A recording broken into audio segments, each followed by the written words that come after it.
Welcome to Rep Your Brand. Hello, and welcome to another episode of Rep Your Brand, a podcast for B2B marketers who are looking to build their careers through a strong personal brand. I'm Nick Bennett. This podcast is brought to you by my friends at Motion. They're a done-for-you podcasting service for scrappy marketing teams in B2B tech. They're two of the nicest guys around. The work that they do is truly world-class. You can find them at motionagency.io. And today, I'm super pumped because our guest is Ross Simmonds, founder and CEO of Foundation Marketing and someone that is a must follow on social for sure. Ross, thanks for joining me, man. I'm pumped. I'm excited as well, Nick. Thanks for having me on. I'm looking forward to jumping in. Absolutely. So I'm trying something new this show. I want to kind of, for everyone that's listening, I'm going to kind of tie everything to a big idea. And so the big idea for this show is marketing professionals kind of understand content is important to building your brand.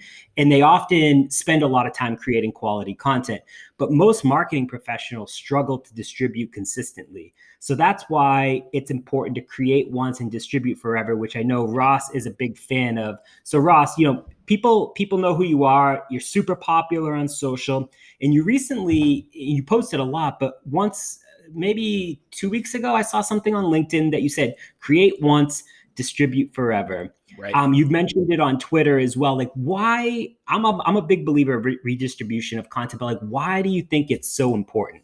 Yeah, I think the fundamental key reason why it's so important to create your content and then distribute it is because when you log on to LinkedIn, you log on to Twitter, you log on to Facebook, any of these channels, the people who are online at that exact time aren't necessarily going to be the exact same people who are online 2 months from now. They're not even going to be the same people who follow you, right? Like, you might have a great post that takes off, generates a lot of traction, drives new results for your business, etc. in Q1 2022.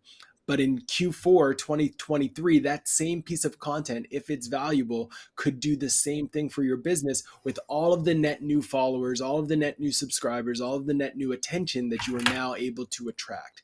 I think for a lot of marketers, we get afraid to re-promote and redistribute content. We get into this idea that if something doesn't take off the first time we published it, it's because it's not a good piece of content. But in reality, more times than not, it's because we haven't reached a sample size of the amount of people that we need to actually validate whether or not that content is worth sharing. So I encourage folks to create content and distribute forever, because the life cycle of an article doesn't end when you press publish. That is when it just begins.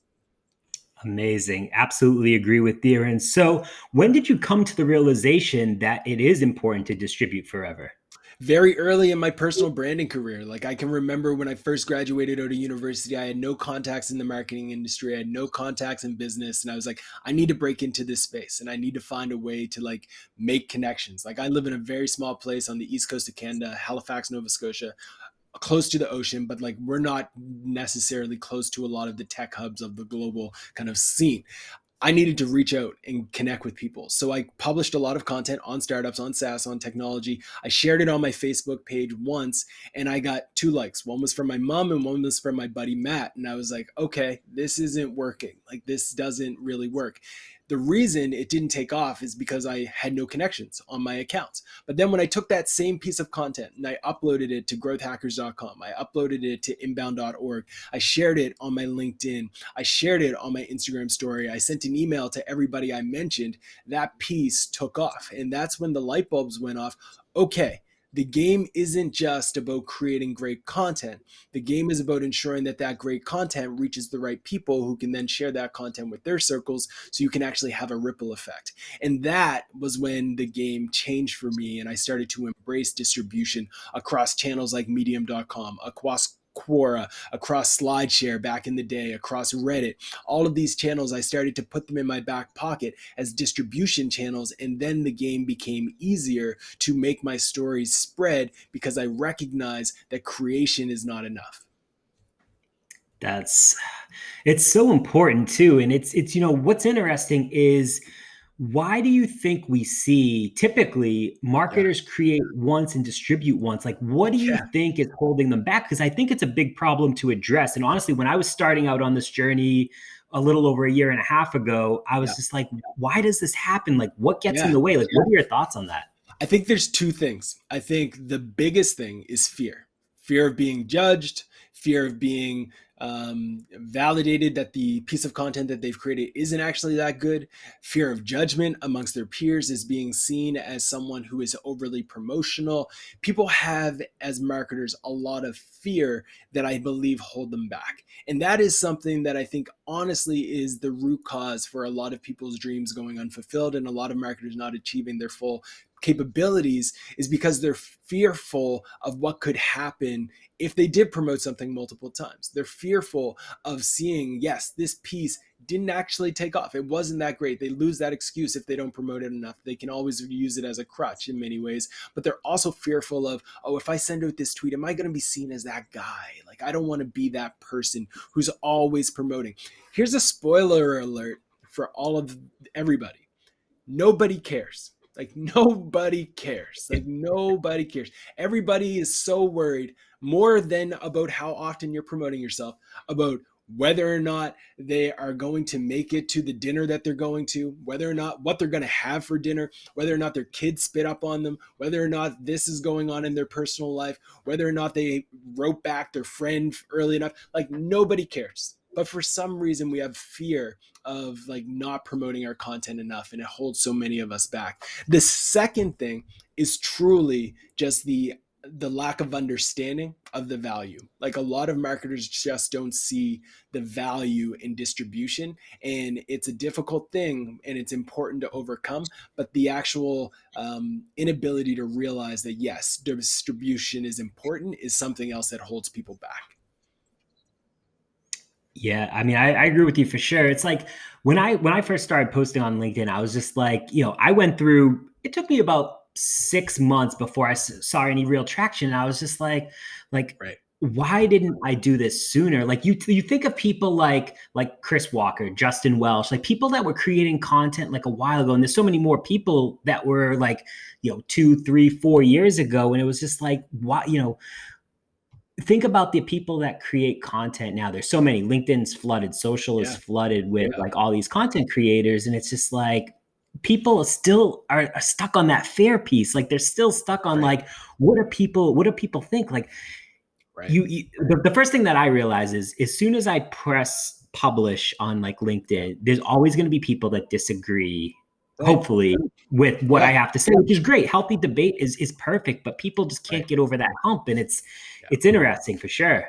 Yeah, and I think it's a fundamental human thing, right? Like, all humans get a little bit of queasiness and like anxiousness when you are met with that first negative comment on an idea that you put out there. And I can remember in the early days where I would put out an idea and I would kind of lose sleep over the fact that somebody disagreed with me. But you have to build up like a bit of a muscle memory and a little bit of a armor, so to speak, around the idea that if people are commenting and engaging in a dialogue with you and they're challenging your ideas, one of two things can happen at this moment. Either you can engage in this dialogue and you can learn something from them and it can adjust your thinking, which ultimately will pay dividends for you for the rest of your life, because you're now going to know something that you didn't originally know. Or you are going to leave that interaction with the same belief that you had in the first place, but that person just gave you additional engagement, which means you might reach another person, which means that you might have another net new opportunity in the future. So when you come at it with a mindset that is really not focused around fear and the anxiety and stress that we do get when we get that negative comment, but you look at the upside, again, the game becomes easier and you're more able to produce and publish content without fear. Absolutely, for sure. Totally agree with you. And I want to kind of go back into like the distribute forever piece of it, because I feel like some people get stuck up on this piece. Like, how can you do it so that you don't create fatigue with your audience? Yeah, great question. So I think the key is having a few assets already established and created. So you can't say, I have one piece of content and I'm going to share that same piece of content every single day for the rest of my life. Like, you do still have to create things, right? Like, that still needs to be a part of the equation as it relates to the content you're putting out there. You have to come up with new ideas and you need to promote them. But once you have a set of, let's say, 5 to 10 assets that you have what I would consider content market fit, meaning these are stories, these are themes, these are ideas that you know with confidence that your audience is going to be interested in and that your audience is going to want to have a conversation and dialogue about. Double down on those stories and tell them those stories differently. So the same LinkedIn post that I would put up about create once, distribute forever, I can talk to that theme in multiple ways. I can put up a single post that talks about how most people will share a piece of content once and never come back to it. I can talk about the fear that people have about distribution and content and say that same phrase over and over again and include a YouTube link to the video that I created on distribution across the board for all of these things. So the way that you need to think about it when you're creating these different pieces is how can I tell this story differently? How can I take one asset and tell a story about it in multiple different ways?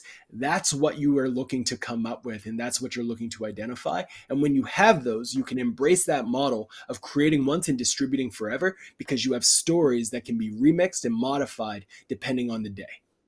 Yeah, I love that. It's like that's so important. And like for everyone listening, like definitely like hone in on that piece of it because it's just like it's so powerful. And I want to kind of go into like a framework question. I want to kind of pose something to you and like get your thoughts on how you would create a framework around this. So like let's say I'm a marketer on a small team and I've collaborated on a project, let's say an interview series, and I have a really deep blog post that captures the results of the interviews.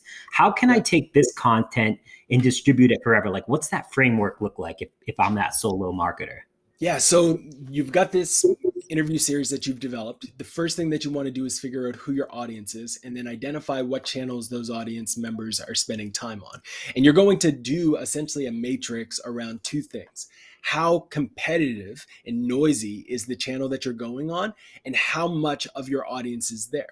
And what I would look for are these, what I would consider money channels, which is where it's not that noisy, because not a lot of your competitors are there, but all of your target audience are spending time on those channels. So you're going to group a certain amount of distribution channels into that. Some of the channels that you look at are going to be very noisy with lots of your competitors, and they're also going to be very noisy in the sense that all of your audience is there. Those are great channels to be on as well. They're just going to be difficult for you to stand out. Then there's going to be channels that are like ghost channels where nobody's there that you're targeting. Your competitors aren't there. Those are ones that are kind of a coin flip. You'll see, we'll think about it. And then there's other ones that are going to be very highly competitive. All of your competitors are spending time there, but your audience isn't really there. Think like magazines and stuff like that in that regard. So the framework that you think about is looking at and analyzing and placing channels into these different buckets. Once you've identified the channels that you believe your audience is spending time on and that there's a lot of opportunity there, you are now going to distribute content in these channels and you're going to rank it based off of the ease of distribution in these channels. So you're going to start thinking through how easy is it to actually distribute content in these channels. And you're going to be thinking about that from a few different ways. One, is there a cost to actually distribute? Two, what are the skill sets required to distribute content on these channels? If you're looking at a channel like YouTube, that's very different from a channel like Reddit, right? Like you're talking about written content versus video content. So your skill set's going to be different. And then you have to think about resourcing. So do we have the people and the capabilities to allocate people or money to do that thing? And then the next part that you're going to ask yourself is this distribution channel inside of our circle of genius? Is this something that we can execute really, really well? My dad had a great saying when we were growing up that it's better to have one good kid than two bad. And I think the same theory should apply to our distribution channels and how we're spreading our content. If your team is excellent at LinkedIn, then be excellent at LinkedIn and think about using various distribution channels within LinkedIn to distribute your content. If your team is excellent at video, then you're going to start thinking about the various video channels that you can use and the ways that you can repurpose your content from a video lens. Now, with all of that said, You've now got clarity into what your team can do, what you can do as a creator. If you're just a solo personal brand building yourself up, you now have clarity in, okay, my audience is in LinkedIn, my audience is on Reddit, my audience is subscribing to a handful of Substacks, my competitors aren't awake to that, my audience is listening to podcasts. So you say, these are the places I need to distribute your content. What do you do next? You press publish on your piece of content, and then you are going to have a checklist that identifies all of the various tactics that you're going to use to distribute your content on those various pieces. So I record an interview. What do I do now? I'm going to take that interview and I'm going to upload it to YouTube. I'm going to take that interview and I'm going to load it up to Apple, Spotify, to any other popular podcasting streaming service. I'm going to distribute it all through there. I'm going to take that same podcast and I'm going to upload it to my blog. I'm going to take that same YouTube video that I shared and I'm going to embed it and share it on LinkedIn. I'm going to take that same video 2 days later. I'm going to upload it to an article on LinkedIn, and I'm going to have a little bit of copy at the beginning, and then I'm going to embed it in the middle. Then I'm going to share that article in a few LinkedIn groups. I'm then going to go to a Facebook group and I'm going to share it in there. I'm then going to go from that Facebook group and make sure that I'm commenting in other threads about this topic, plugging the interview series that I've been on. I'm then going to think about, how can I repurpose this video series into a launch, and then I'm going to upload it to Product Hunt. I'm then going to think about, how can I take this video series and upload it to Hacker News, upload it to Growth Hackers, upload it to inbound.org. Can I create a Twitter thread about it? And can I turn that Twitter thread into a series of Instagram stories, or maybe I turn it into a video series of some sort? All of those things are possible if you think about distribution long-term versus just a one-time event. That is literally like, I mean, I was like, my mind is blown. Like, I honestly, I don't even hit half those buckets as much as I should. Like, I definitely, you've given me already so many like ideas that I haven't like thought about that I probably should be thinking about. So I appreciate you. I appreciate that piece of it. I want to talk about the distribution piece of it again. So like, what are your nuts and bolts of your own system? Like, do you use Google Sheets or Asana, or what's your framework look like? Yeah, so good old Google Sheets is like the go-to. So we have a massive spreadsheet checklist that we go through. You can download the actual spreadsheet that I use for free. It's, I believe, at rosssimmons.com/distropack. If you do a quick Google search for distribution checklist, it's out there. But yeah, it's like a good old-fashioned checklist of all of the things that we need to do after we press publish.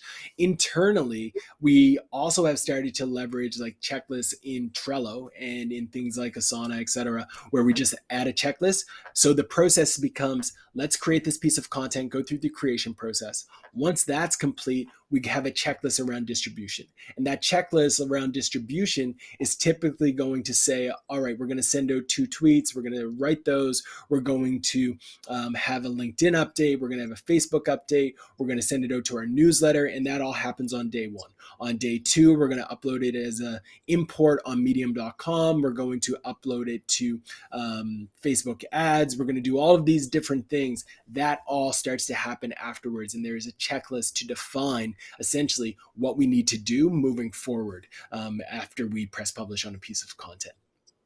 That's amazing, man. That's dedication right there. And that's, I mean, honestly, that's probably why you've been so successful as well. So I want to talk about pinpointing the difference between a company account and a personal account. So you own an agency. Why do you even bother to tweet and distribute from your personal Twitter account versus foundations? Yeah, so I always say people connect with people, right? Like at the end of the day, eventually people will buy directly from foundation, and we're starting to get to that point.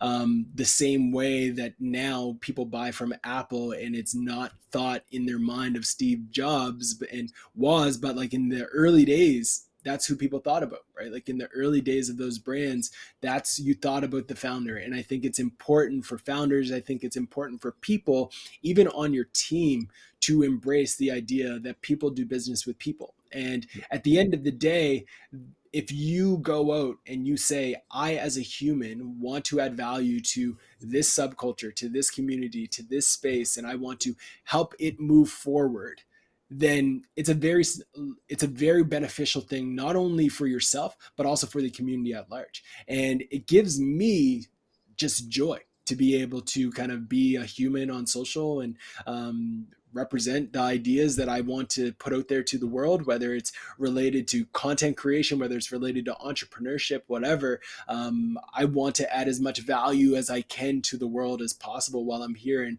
I think for me, if I can do that and it builds a personal brand and it ultimately leads to more benefits for foundation long term, that's a great win to win.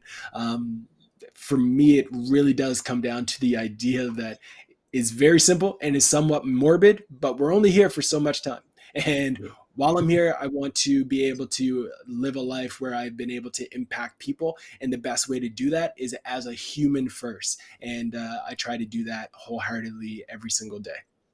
I love that. That's amazing. Going back to like the difference between company page versus personal page, how do you approach the difference in tone between your Yeah. company account and a personal account? Great question. So on my personal account, I would say I'm just me and I tweet as me. I share things as me. Everything will be talked about ranging from sports, fantasy sports. I'm a big Eagles fan. I've got an Eagles hat that I rock on a regular basis here. But like for me, it will be anything and everything will be talked about on my own personal accounts.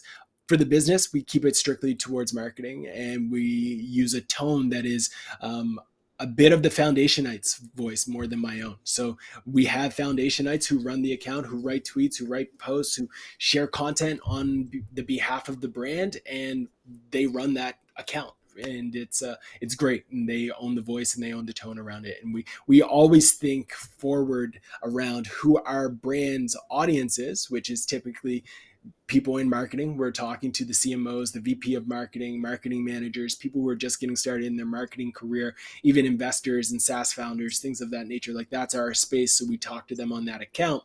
But on my personal account, I'll talk to all of those people, but I will also talk to the 21-year-old kid who is in the middle of Nigeria and is uncertain what type of career they should have or whether or not they should be thinking about trying to get into marketing. I'll create content on that account, my own personal account, for the 18-year-old version of me who had no idea how to break into tech, but is curious about it and wants to get into it. I'll create content for the other dads out there who are like, how do we keep all of these things going? Like, how do we do it? Right? Like that's what I do on my personal account. And it's just like staying authentic to myself. And I have a deep love of the 90s. So I talk about that and it's not intentional. I just like being nostalgic and geeking out about the good old Age of the Empire days and the WWE days and all of that good stuff. Oh man, that's awesome. That's awesome. Sure. So I know you produce content for companies as well. How do Yeah. you advise them to take that company content and add a personal layer to it? Like, what are you seeing work well for companies?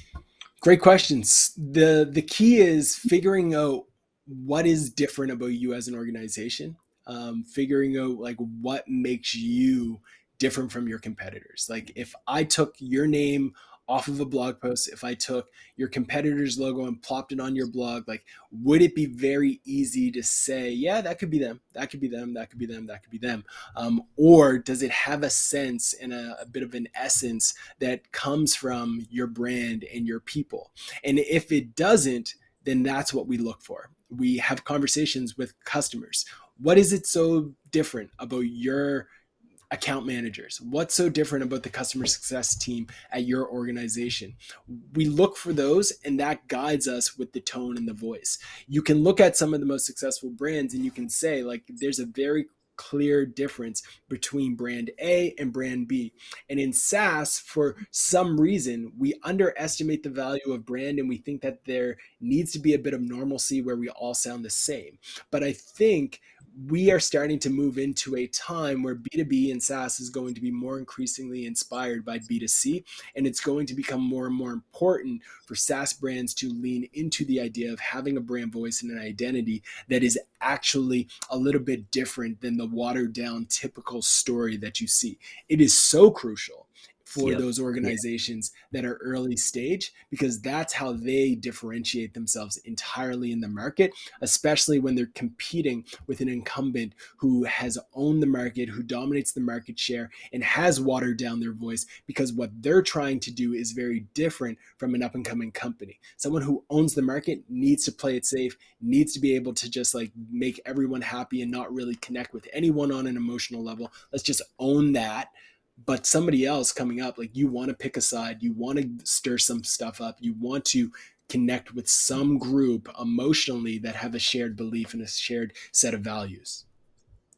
That's well said too, because like I've done some of that for like, the companies that I've worked for. It's just I've always Right. worked for startups and like companies that are in that hyper growth stage, and you're trying to knock off these incumbents like these big 500-pound Yeah, gorillas. And it's like you gotta do some things, and you you gotta do. set yourself apart for sure. Yeah. All right, so I know we're coming up on time. I just got a few final questions for you, and so I want to talk about, some people say a personal brand is about adding value. Some say it's Mm, just being yourself, being authentic to yourself, but it doesn't really offer someone tactical advice. So, like, what right. does adding value mean if you're a marketer that's getting started? So when I first got into the marketing industry, I had no experience in marketing outside of my university degree, which I would say had very little value. But I came to the market and I thought about the people who I wanted to reach, which were other marketers. And I wrote a blog post that was titled 10 Great Books That You Should Read Before You Get a Job in Advertising. Now, at the time, I didn't have a job in advertising, but I did some research to figure out what types of books people thought you should read. If people want answers to a question and you are able to go above and beyond to figure out the answer to that question, and you can answer it with confidence, backed by data, backed by research, putting in the time to figure it out, and you provide that to the world, that's value. And if you want to make it personal, it's personal as soon as you put your name on it, right? Like, it's personal, it's authentic. As soon as you put your name on that asset, it becomes something that you own and that you've created. So I think two things can be true at the same time. The idea of being authentic with your content and the idea of being valuable and creating valuable content can be the same thing. I think you have to be intentional of, first and foremost, figuring out what type of content does the people that you're trying to reach actually want? And is it within your ability to get the answer to that question? And if it is in your ability to get the answer to that question, then go find that answer and then produce that answer in a very interesting and unique way. And that's where authenticity comes from. It could be a unique, dynamic way of just designing a presentation or designing a carousel, or maybe you're presenting it in a video format. That alone is the most personal, authentic way you can deliver content. Like, you on video or you with your voice, there's no more intimate experience as a human besides in person than you can give people. So if you can do that, you're crossing off both of those items in terms of being valuable and ensuring that people are going to connect with you personally and authentically. So my advice would be to start with the end audience in mind. Do the research. Let's say you're trying to connect with marketers. You're going to go to a subreddit called Our Marketers or Our Big SEO or whatever it may be, our ABM, B2B, you name it. You're going to sort the content by the top posts, and you're going to look for trends. You're going to see what are the top posts that marketers are looking for and talking about. If it happens to be about books, then maybe you should create content about the books that you need to read in marketing. If it happens to be about the tactics that you need to do to develop, to grow your social media presence, then maybe that's what you need to create. You're looking for validation on the ideas that your audience wants. Then once you have that validation, you then add your own perspective, your own voice, and your own narrative to it, and you bring that out to the world. You don't have to get corny with it. You don't have to get cheesy with it. You don't have to get all like very creative and out of the box with it. Sure, I remember a long time ago, I wrote a piece called how to make sure every blog post that you write is sure to work, work, work, work, work, which was a play on Rihanna's song Work. And it took off. It generated a lot of engagement. But if you don't listen to hip hop, you're probably not going to be able to share that post and actually be authentic. So you have to find things that connect with you as a human. And then if you can inject that into your stories, then by all means do it. But don't force it, don't push it, and don't feel like it is necessary to stand out. That is fantastic advice. Absolutely amazing. So last question I got for you. What's your favorite resource? Could be online, could be offline, that you rely on to keep like up to speed. Keep yourself fresh. Like, what do you like to do in your free time? Yeah, so Twitter is without question my go-to channel. It's my favorite channel. If you're on Twitter, I would love to connect with you over there. My Twitter handle is at the coolest cool. I created my Twitter handle in university, so don't judge me for that. But I'd be happy to connect with you folks over there. I also love a site called Seeking Alpha, and I'm going to plug them because it's not something that I hear a lot of marketers talking about. It's an investment site, and it's directly related to like just keeping track of businesses and publicly traded companies and what they're doing. And I am a massive geek who just loves analyzing business. So I spend a lot of time on Seeking Alpha, just studying other people's opinions on what organizations are going to do well, ranging from SaaS, ranging from genomics, ranging from CPG, you name it. I am just a geek who loves business in general. So I spend a lot of time on Seeking Alpha as well. That's awesome. So I definitely appreciate you having me on. Where can people go to learn more about you? I know you dropped your Twitter. Like, where Yeah. else, where can people go find you? Drop anything, plug anything that you want to plug here. Yeah, I think the best place would definitely be Twitter, but after that, connect with me on LinkedIn as well. I'm there. I am always sharing content. I'd also would love anyone, if you are interested in seeing more videos of me, check out Ross Simmonds' YouTube video channel. I'd be happy to connect with you there. And my team over at Foundation, we publish a regular newsletter for B2B marketers that I think is complete fire and probably one of the most underrated and underestimated newsletters on the market. So you should check it out. I guarantee you will be met with fire in your inbox. So if you want to heat up your inbox, subscribe. Just go to foundationinc.co. You can find the newsletter link there, and you should definitely subscribe. But I think you'll get some amazing essays and teardowns surrounding B2B SaaS companies' growth strategies that will help you grow your business. Amazing. Ross, thank you so much for joining me. It was an absolute pleasure to have you.